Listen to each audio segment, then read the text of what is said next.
Hey family, hey family, hey family. So these are the seeds that I'm going to start now. I think it is, let me look. It is February the 22nd. And for some reason it's 80 degrees outside. So I'm going to go ahead and start these few seeds.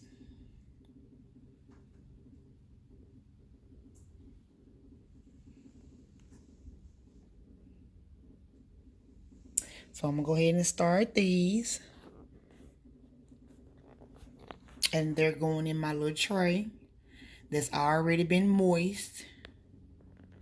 If you like these trays, I like these trays. If you like these trays, try to get them when the season is over. You can get them for like a couple of bucks. I have some 60 something sale, 70 something sale, 80 something sale. Like sale is the each sale in the inside.